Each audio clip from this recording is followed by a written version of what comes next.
Assalamualaikum warahmatullahi wabarakatuh. Perkenalkan, nama saya Dita Elpina, NIM 20591054. Saya berasal dari Prodi PGMI 2A. Di sini saya akan mempresentasikan tugas artikel kami yang berjudul Peta, Atlas, dan Globe. Pada kesempatan kali ini, saya akan menjelaskan di bagian yang kedua, yaitu penentuan skala dan simbol peta, yang kedua klasifikasi peta, yang ketiga proyeksi peta, dan yang keempat klasifikasi proyeksi peta. Pada bagian yang pertama telah dijelaskan oleh rekan saya yang bernama Rindi Agustin.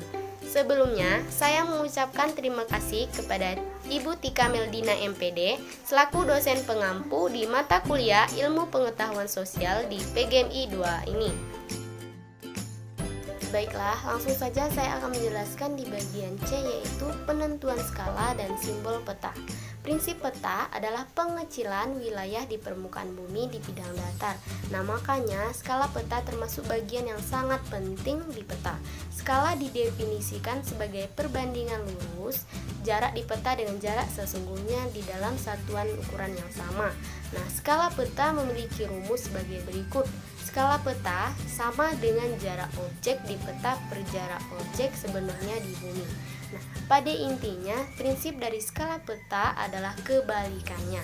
Skala besar memiliki nilai penyebut yang kecil, sehingga kenampakannya lebih detail. Nah, sebaliknya, skala kecil memiliki nilai penyebut yang besar, sehingga kenampakannya kurang detail. Nah, berikut jenis skala peta dibagi menjadi 3, yaitu yang pertama, skala numerik. Contohnya, skala 1:10.000 yang berarti jarak 1 cm di peta sama dengan 10.000 cm atau 1 km jarak sebenarnya di bumi. Nah, yang kedua yaitu skala garis atau grafik. Nah, sini menggunakan batang ukur menunjukkan 1 cm di peta berbanding lurus dengan satuan jarak 5 km di bumi. Nah, yang ketiga, skala tulisan atau verbal. Nah, contohnya 1 cm pada peta berbanding dengan 500 meter di permukaan bumi. Berikut simbol peta. Simbol pada peta dapat diklasifikasikan menurut beberapa kategori. Nah, pertama, berdasarkan kenampakan lingkungan. Simbol pada peta dibedakan atas 2 macam, antara lain simbol budaya dan simbol alam. Simbol budaya merupakan simbol-simbol pada peta yang mewakili kenampakan budaya, seperti jalan, rel kereta, kota, dan lain-lain. Beberapa contoh dari simbol budaya antara lain yang pertama yaitu jalan. Jalan digambarkan sebagai sebuah garis double yang meliuk-liuk. Nah, yang kedua, rel kereta. Rel kereta digambarkan menyerupai tangga. Yang ketiga, kota kecil. Kota kecil digambarkan sebagai sebuah lingkaran. Nah, kota administratif yaitu digambarkan sebagai lingkaran dengan lingkaran kecil yang ada di dalamnya. Nah, selanjutnya ibu kota negara. Ibu kota negara digambarkan sebagai persegi dengan lingkaran kecil yang berada di dalamnya. Selanjutnya simbol alam. Berdasarkan kenampakan fungsi lingkungan, selain simbol budaya, ada pula simbol alam. Nah, simbol alam merupakan simbol yang mewakili kenampakan alam seperti gunung, sungai, danau, rawa, dan lain sebagainya. Nah, di sini ada juga beberapa contoh dari simbol alam, antara lain sebagai berikut. Nah, yang pertama, sungai. Nah, sungai digambarkan sebagai sebuah garis yang tidak terlalu lurus. Nah, hal ini dikarenakan disesuaikan dengan bentuk sungai itu sendiri yang tidak lurus. Jika ada percabangan sungai, maka sungai juga akan bercabang. Nah, yang kedua, gunung. Gunung yang digambarkan dengan simbol segitiga. Nah, simbol segitiga, simbol gunung terdiri 2 warna, yakni warna hitam dan warna merah. Nah, segitiga berwarna hitam menandakan bahwa gunung tersebut merupakan gunung yang tidak aktif. Sementara segitiga berwarna merah menandakan bahwa gunung tersebut merupakan gunung yang aktif atau biasa kita kenal dengan gunung berapi. Nah, yang selanjutnya danau. Danau digambarkan dengan simbol bulat. Ya, simbol bulat tapi tidak sempurna yang kemudian diwarnai biru sebagai penanda bahwa simbol tersebut adalah kubangan air, yakni danau. Selanjutnya adalah rawa. Rawa digambarkan sebagai bulatan yang tidak sempurna dan berisikan titik-titik di dalamnya, namun tidak berwarna biru selayaknya danau yang saya sebutkan tadi. Nah, itulah tadi penjelasan mengenai berdasarkan kenampakan lingkungan pada peta. Selanjutnya, saya akan menjelaskan berdasarkan bentuknya. Berdasarkan dari bentuknya, simbol pada peta dibedakan lagi menjadi 3 jenis. Antara lain ada simbol garis, ada simbol titik, dan simbol area. Nah, pada simbol garis terdapat sungai. Berdasarkan bentuknya, simbol sungai masuk ke dalam kategori simbol garis. Nah, sungai memiliki bentuk garis yang tidak lurus, namun meliuk-liuk ini banyak kita temukan pada peta. Nah, selanjutnya ada jalan raya. Jalan raya disimbolkan dengan garis sejajar yang meliuk-liuk seperti keadaan jalan yang sebenarnya. Nah, jalan sebenarnya pada jalan raya yaitu tidak lurus. Nah, simbol jalan raya termasuk ke dalam simbol garis. Selanjutnya ada batas negara. Batas negara disimbolkan dengan tanda plus. Apa tanda plus? Nah, di sini ada juga tanda plus yang berjajar rapi. Nah, simbol yang menyebutkan batas negara ini termasuk ke dalam simbol garis. Nah, selanjutnya adalah batas provinsi. Batas provinsi disimbolkan dengan tanda plus seperti pada batas negara tadi. Di sini ada batas provinsi disimbolkan dengan tanda plus dan minus. Ada juga minusnya yang berselang-seling. Nah, dengan tanda yang berantai ini, maka simbol batas provinsi ini dikategorikan sebagai simbol garis. Selanjutnya ada simbol titik. Dalam simbol titik terdapat gunung. Di dalam peta seringkali kita melihat kenampakan gunung yang digambarkan dengan simbol segitiga, yaitu simbol gunung terdiri dari 2 warna, yaitu warna hitam dan juga ada warna merah. Segitiga berwarna hitam menandakan bahwa gunung tersebut merupakan gunung yang tidak aktif. Sementara segitiga berwarna merah menandakan bahwa gunung tersebut merupakan gunung yang aktif atau gunung berapi.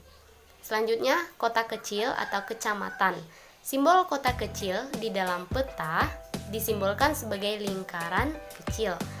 Nah, simbol di dalam peta ini dikategorikan sebagai simbol titik apabila dilihat dari ukurannya atau dari bentuknya.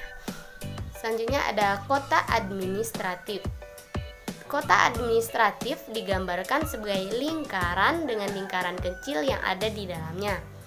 Dilihat dari bentuknya, simbol ini termasuk ke dalam simbol titik. Ada juga ibu kota negara. Ibu kota negara digambarkan sebagai persegi lingkaran kecil yang berada di dalamnya. Jika dilihat dari bentuknya, simbol ini juga termasuk ke dalam simbol titik. Terakhir ada simbol area. Dalam simbol area ada terdapat danau. Di dalam peta, danau digambarkan dengan simbol bulat tidak sempurna yang kemudian diwarnai biru sebagai penanda bahwa simbol tersebut adalah kubangan air, yaitu danau. Selanjutnya ada rawa. Rawa juga memiliki simbol di dalam peta. Di dalam peta, rawa digambarkan sebagai bulatan yang tidak sempurna dan berisikan titik-titik, namun tidak berwarna biru selayaknya danau yang tadi. Selanjutnya sawah. Sawah disimbolkan sebagai area dengan garis miring yang ukurannya kecil-kecil. Kemiringan garis tersebut sejajar. Nah, simbol sawah ini berdasarkan bentuknya termasuk ke dalam simbol area. Ada juga formasi batuan kapur. Nah, formasi batuan kapur memiliki simbol yang dikategorikan sebagai simbol area. Nah, hal ini dikarenakan simbol formasi batuan kapur berbentuk lebar dengan tatanan batuan yang ada di dalamnya. Nah, itu tadi simbol pada peta berdasarkan bentuknya. Nah, sekarang saya akan menjelaskan simbol pada peta berdasarkan wujudnya. Berdasarkan wujudnya, simbol peta dibedakan menjadi 3, yaitu simbol piktoral, simbol abstrak, dan simbol huruf atau angka. Nah, kita masuki simbol piktoral. Simbol piktoral merupakan simbol yang gambarnya mirip dengan objek aslinya. Nah, sebagai contoh adalah simbol gunung. Nah, yang kedua, simbol abstrak. Nah, simbol abstrak merupakan simbol pada peta yang berupa gambar yang tidak mirip dengan objek yang sebenarnya. Misalnya, simbol ibu kota provinsi atau ibu kota negara. Nah, yang terakhir yaitu simbol huruf atau angka. Nah, pada simbol huruf atau angka ini merupakan simbol pada peta yang berupa huruf maupun angka. Baiklah, itulah tadi beberapa kategori simbol pada peta. Yang pertama, berdasarkan kenampakan lingkungan, yang kedua berdasarkan bentuknya, dan yang ketiga berdasarkan wujudnya. Kita memasuki di bagian D, yaitu klasifikasi peta. Apa sih klasifikasi peta tersebut? Nah, klasifikasi peta merupakan gambaran permukaan bumi pada bidang datar dengan skala tertentu melalui suatu sistem proyeksi. Nah, peta juga menggambarkan wilayah permukaan bumi dengan skala yang diperkecil. Nah, ada banyak macam-macam peta saat ini, mulai dari peta datar, peta relief, hingga peta digital. Nah, ilmu yang mempelajari pembuatan peta disebut kartografi. Sementara kumpulan dari beberapa peta disebut atlas. Tujuan pembuatan peta ini adalah untuk keperluan navigasi, perencanaan, analisis data, keperluan desain, hingga memberi informasi. Nah, di sini juga ada beberapa unsur-unsur peta, antara lain adalah judul, peta, legenda atau keterangan, skala, simbol-simbol, warna, tipe huruf, garis astronomis, insert, garis tepi peta, dan lain-lain. Baik, saya akan menjelaskan di bagian E, yaitu pengertian proyeksi peta. Proyeksi peta adalah prosedur matematis yang memungkinkan hasil pengukuran yang dilakukan di permukaan bumi. Fisis bisa digambarkan di atas bidang datar atau peta. Nah, karena permukaan bumi fisis tidak teratur, maka akan sulit untuk melakukan perhitungan-perhitungan secara langsung dari pengukuran. Nah, untuk itu diperlukan pendekatan secara matematis atau model dari bumi fisis tersebut.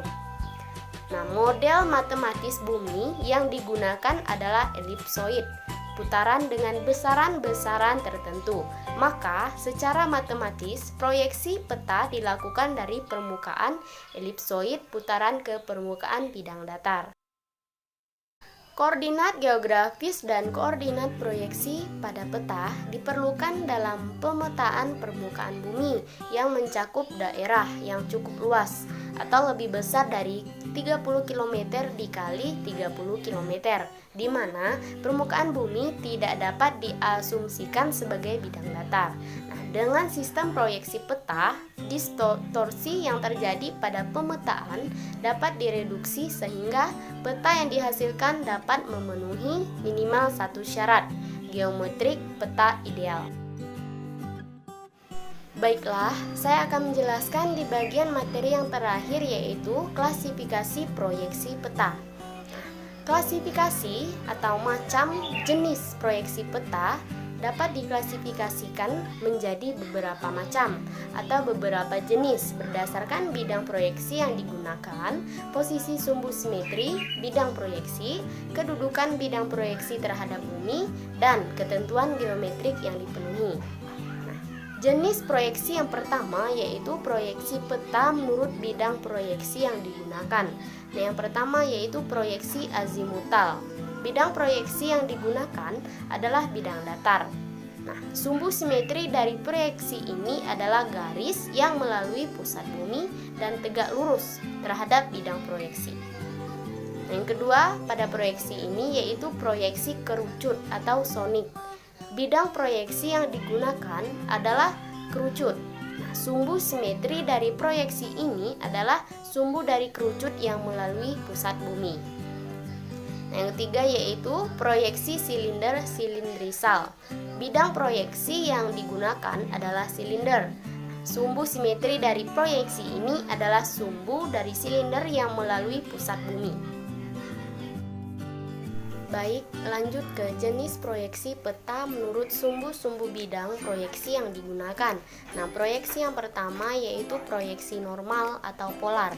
Nah, sumbu survei bidang proyeksi berimpit dengan sumbu bumi. Nah, proyeksi yang kedua yaitu proyeksi miring. Sumbu sisir bidang proyeksi bentuk sudut terhadap sumbu bumi. Nah, proyeksi yang ketiga yaitu proyeksi transversal atau biasa kita kenal dengan khatulistiwa. Sumbu proyeksi bidang tegak lurus terhadap sumbu bumi. Berikut macam-macam proyeksi peta berdasarkan ketentuan geometrik yang dipenuhi. Nah, proyeksi yang pertama yaitu proyeksi ekuidistan. Jarak antara titik yang terletak di atas peta sama dengan jarak sebenarnya di permukaan bumi. Nah, dengan memperhatikan faktor skala peta.